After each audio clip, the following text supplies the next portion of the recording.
Okay, I think we're back, and today it's a little quiet around here. All the folks from the university, a lot of the Japanese are on summer vacation today, so they're traveling at their home countries or various parts of Japan. My wife and I may be off to Hokkaido next week, and I may go up to Tohoku to help with the cleanup a little bit. We'll see, but I think we will have Zazen next week. But for today's talk, uh, what's it about? That's right. I'm going to talk about that in a second. Right now I'd like to recite the verse for opening sutras. We recite this 3 times.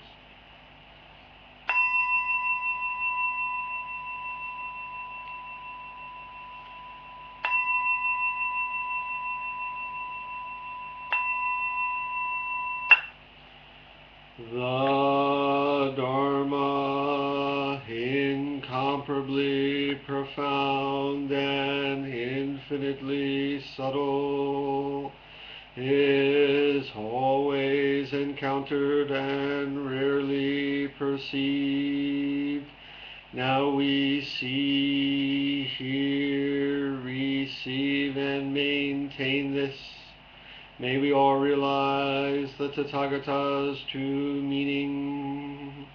The Dharma, incomparably profound and infinitely subtle, is always encountered but rarely perceived. Now we see, hear, receive, and maintain this. May we all realize the Tathagata's true meaning. The Dharma, incomparably profound and infinitely subtle, is always encountered but rarely perceived. Now we see, hear, receive, and maintain this. May we all realize the Tathagata's true meaning. Well, you may ask what today's talk is about. What is it about? And I would say, that's right. What it's about? Right. And who's giving the talk? Just so. When does it start? Yes. What? That's right. For those of you old enough to remember, there was a comedy team called Abbott and Costello, and they had this routine. Who's on first?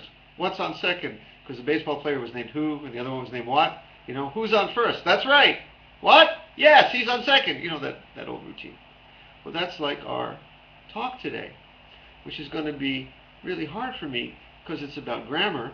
And that was my worst subject back in junior high school. I got to tell you, I never did quite figure out what is the difference between a transitive and an intransitive verb and a predicate and a subject. Well, predicate and subject I think I got, but after that I got kind of lost.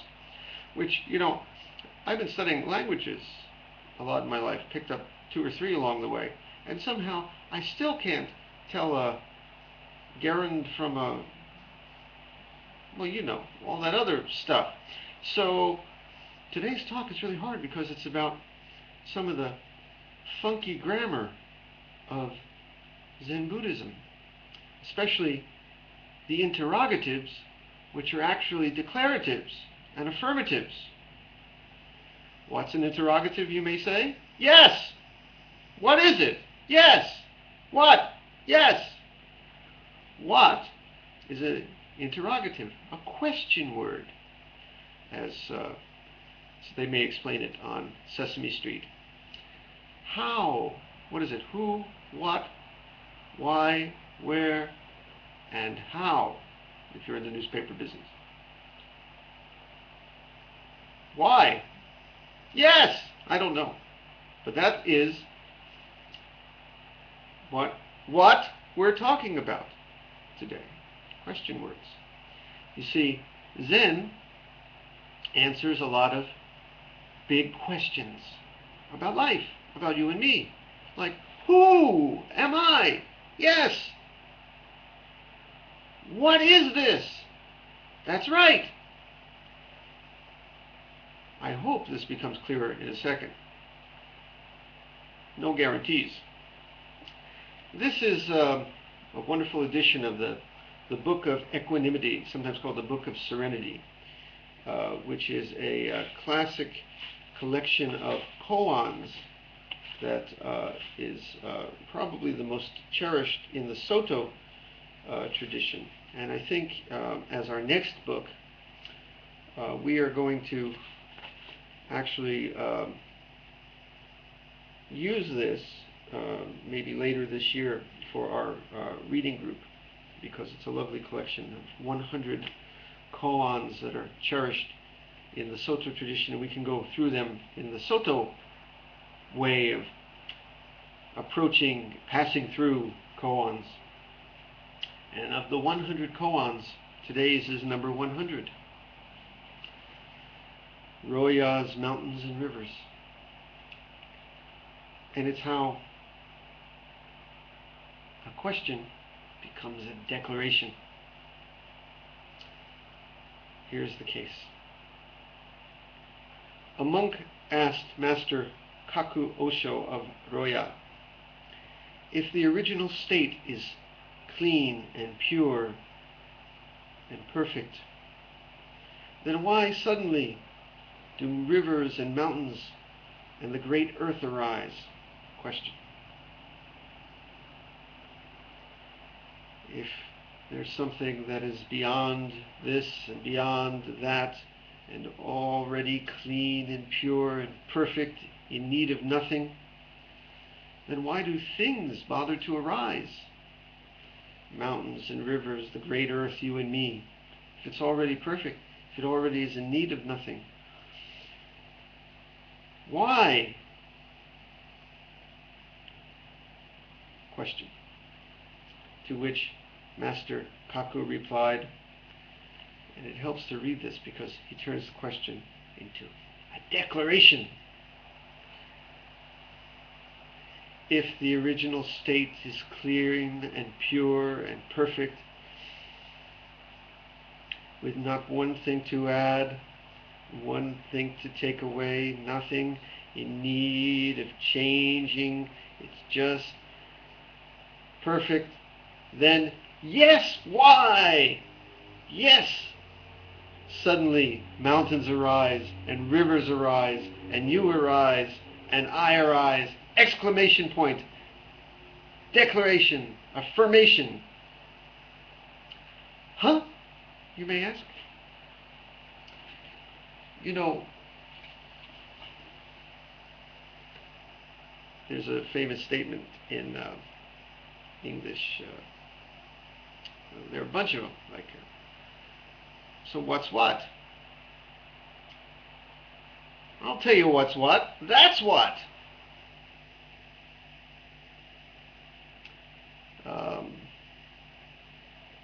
There are many questions that become beautiful statements. The Who is a band, a rock band, you know. You don't have to be that old to know who the Who are, I think. But maybe even before most of your time. But the Who is a statement. Who's the Who? That's who. And all that beautiful music that came pouring out, like the music that comes pouring out of life. Rich, sad songs, happy songs. That's who.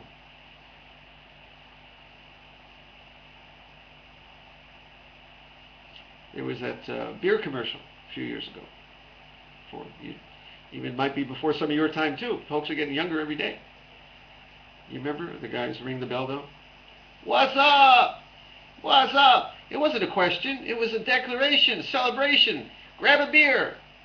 In moderation, we're Buddhists.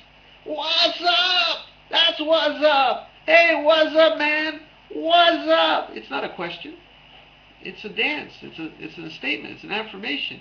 It's this great, wonderful, mysterious, can't put a name on it, don't need to put a name on it, this wonderful question mark that we are. What is the name? What is the name of this dance we're all dancing? The Watusi. Boy, you really got to be old to remember what the Watusi is. That was even before, a little before my time. But the Wat, man, what is it? It's the great Wat. Master in the Korean tradition, Songsan and some other masters will give you a little koan to chew on. Who are you? Or what is it? So you'll sit there with the koan. Who am I? Who am I? And when that question turns into affirmation, a declaration, a dance, who am I? Who? The wise old owl sits in the tree and goes, who? And it's not a question. That's why he's a wise old owl. He's going, who? And that bird call reverberates through the heavens. Who? Who are you? What is this? Not a question, a statement. This is what? Turn it upside down. This is who. Who is it? Who am I? I am who. What is it? It is what?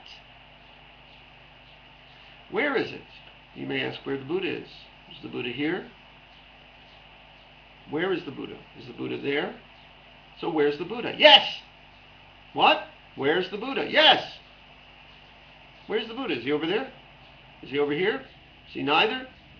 Where? The Buddha is where? Turn it upside down. And it becomes right side up. So, Shishin Wick, the author of this book, explains a little bit about this koan.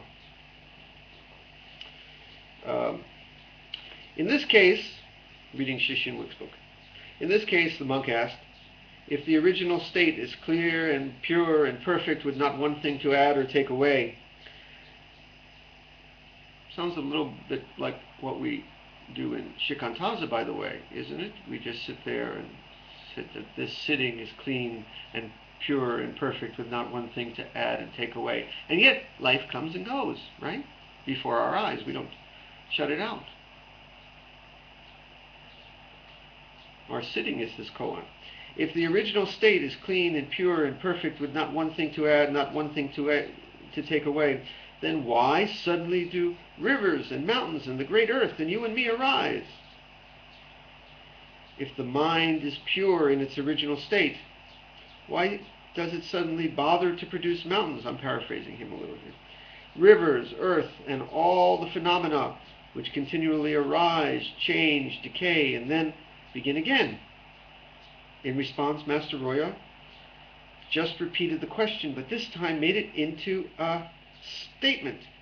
If the original state is clean and pure and perfect, then yes, that's how it suddenly produces rivers, mountains, and earth. That's how. In Zen, we call this mounting the bandit's horse to pursue the bandit. In the mouth of the monk, these words are a question, but in the mouth of the master, they are a lion's roar. The original state is pure. That's where the mountains come from. The original state is clean. That's where the rivers come from. The original state is with not one thing to add and not one thing to take away. And that's why you and I and birth and death and life and everything is constantly added and going away. That's what doesn't have to be added or taken away. That's what. That's what.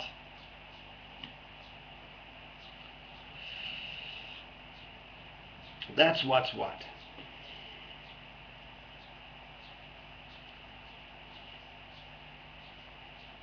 Do you understand? Do you understand? What? Do you understand? What? Do you understand? Who understands what? Look, this is a game that we can play many times in life. It's a wonderful game because language so much makes how we perceive the world. You remember there was that old Beatles song, what was it? There's nothing that you can do that can't be done. There's no song that you can sing that can't be sung. Remember? Well, that's all true. It's easy if you know how to play the game. That may be before some folks' time too. But there are word games here that we can play that give us answers. For example, we sit in Zazen and we drop all thought of peace and conflict and disturbance. And when we're sitting, we drop all thought, human judgment of, I like peace, I do not like things that disturb us. You would think we find a great just dullness or neutrality. No, we find a great affirmation, a great declaration, a great peace of everything being in one piece when we sit, okay? So if I ask the question, in a world of great peace, the Buddha's world of great peace, how can there be this messy world that's sometimes filled with ugly war, sometimes peace, but sometimes ugly war? If there's peace in the Buddha's way, how can there be war? Where is this war coming from? Yes, because there is this great peace of one piece. There is sometimes peace and sometimes war. That's what. That's where it comes from. The great peace of one whole piece, that's sometimes peace with a small p, sometimes war and suffering and disturbance. That's what. That's what's what. So the Buddha's name is the thus come one. That's a word that Tathagata that we chant. And what we chanted to begin today, the verse to opening the sutra, contains that word. And it also contains kind of some questions in it. The Dharma that's incomparably profound and infinitely subtle, that's that great, beautiful what, is always encountered but rarely perceived. Now we hear, receive, and maintain this. What do we receive? Yes! What we receive, hear, and maintain, the Tathagata's teachings. What are they? Yes! Master Dogen, who was a true, I don't want to say master of word games because it makes him seem light, a master of taking these word games and spicing them up, would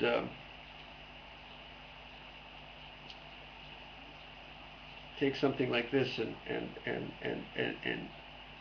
turn it into something amazing, an amazing maze.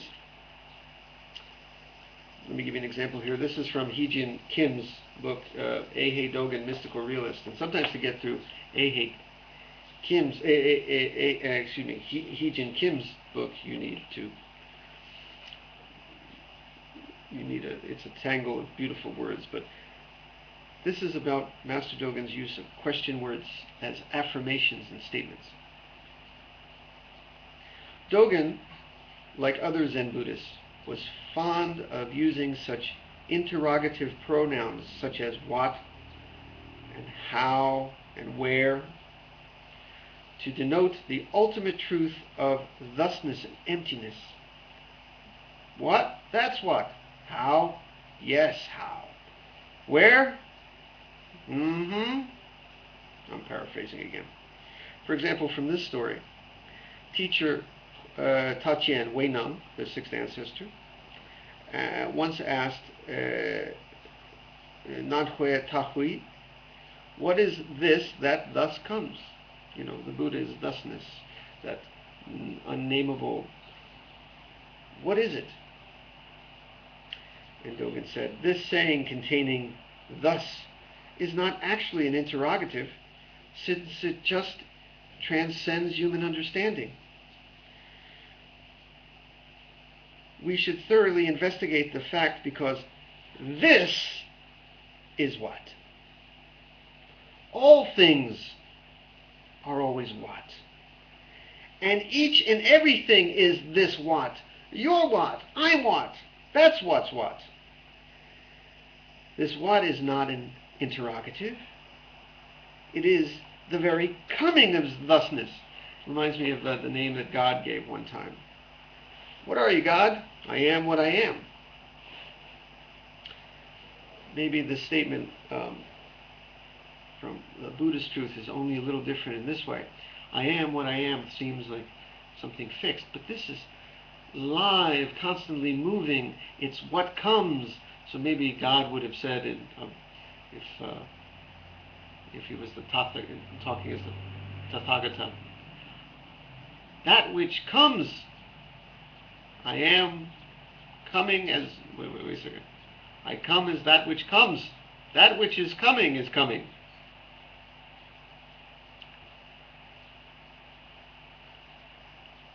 Another story from Alice in Wonderland and the Cheshire Cat. Alice goes to the Cheshire Cat. I'm going to get this story wrong too, but I'm working from memory. And she says to the Cheshire Cat, Cheshire Cat, which road should I take? And Cheshire Cat says, well, where are you going? And she says, don't particularly have anywhere to go. And he says, that's the road. It'll get you there.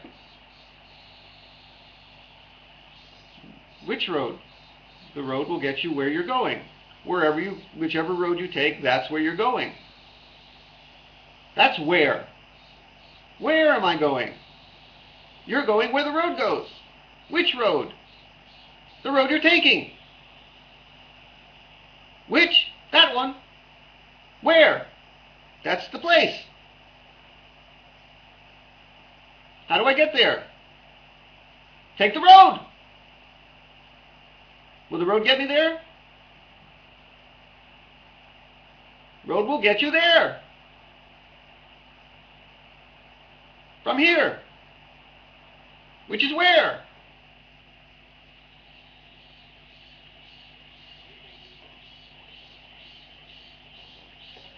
So,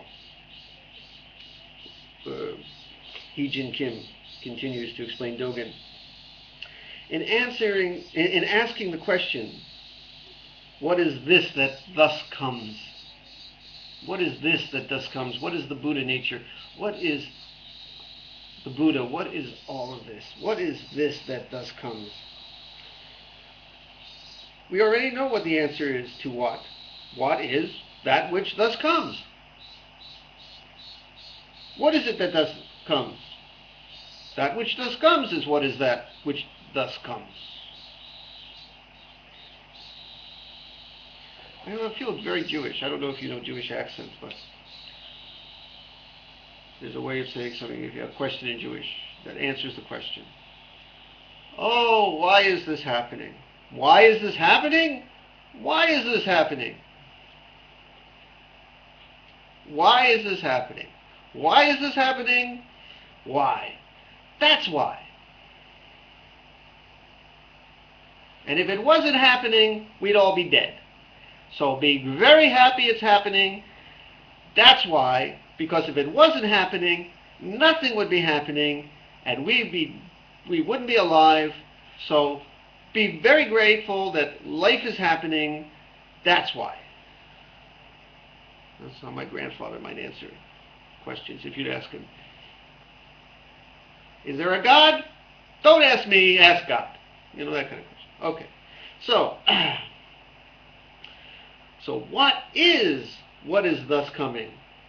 In this respect, to question is to know, because what is thusness? To put it differently, what is the eternal koan realized in life? Everything is the great koan. Everything is why. Everything is what. Everything is where. Everything is how. What is life? That's right, life is what? What's not life? Where is life? Good question. Let me answer it for you. Where is life not? What happens after you die? What happens after you die is what happens after you die. And where is it? That's a tough one. Where's it not? Okay. So it's the Genjo Koan, this what, this great question that is an answer, is the koan realized in life. This theme was expanded and elaborated upon in Dogen's discourse on Buddha nature, when he took up the conversation between Taiyi Taoxin, the fourth ancestor of Chinese Zen Buddhism, and Taoman Hongzhen, the fifth ancestor, which ran as follows. On the way to, I love this story. On the way to Mount Huangmei, Hongzhen met Taoxin, and the latter asked, "What is your name?"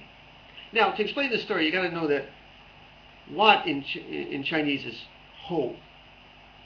It's a little bit like we have people in English named Watt, like James Watt,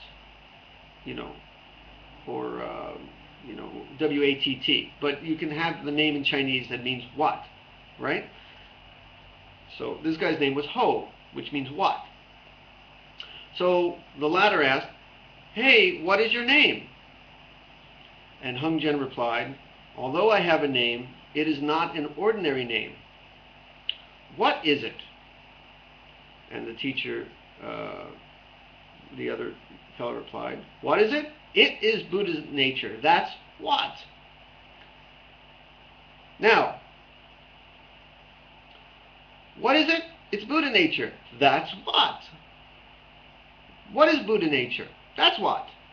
So, Master Dogen starts playing around with this. When we examine the story of the two ancestors, there is profound meaning in the fourth ancestor's question. What is your name, Mr. Watt? What is your name? In ancient times, there were persons from the country of Ho, which means Watt, as well as persons with the surname of Ho. So there was a country called Watt, like Wattland, and there were people named Watt, like Mr. Watson, Mr. Watt. So the real purport of this interrogative statement is an affirmative statement, and thus to say your name is what is thus like saying, I am what? I am thusness. I am Buddha nature. That's what. And you are what? You are Buddha nature. That's what. You are thusness. So, what's what? You and I are what? You are what? I am what?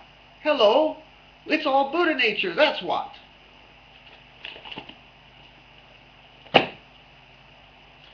Now, what's the practical purpose of all this? Well, let's bring this a little bit down to day-to-day use. Suppose stuff happens in your life now, and you ask why. Turn the question into an affirmation.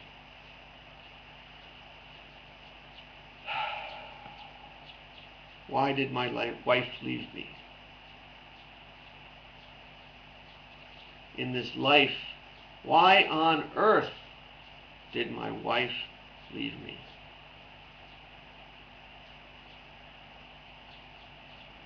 Why on earth my wife left me? Statement, affirmation, let's dance. Why in heaven did she get sick? Why in heaven people get sick? Why in hell did she get sick? Why in hell? Why on earth? Why in heaven did she get sick? Why? People get sick. It's up to you whether you make it on earth, in heaven, or hell. The expression stays the same. You want to make it why on heaven? Why in hell? Why on earth? Why? People get sick. Life. Buddha nature. Why? People get sick.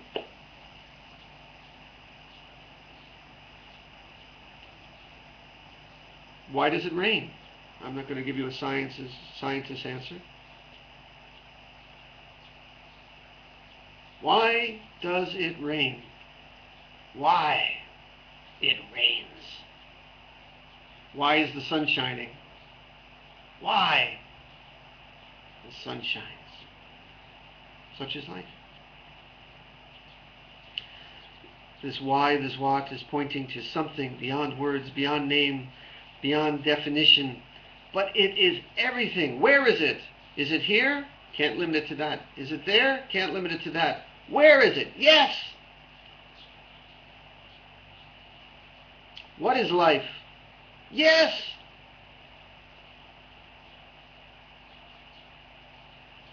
And that is what's what.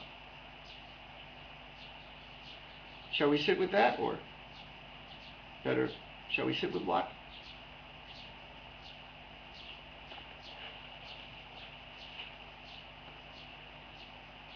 We'll sit for a few minutes.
Keen in.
Zazen?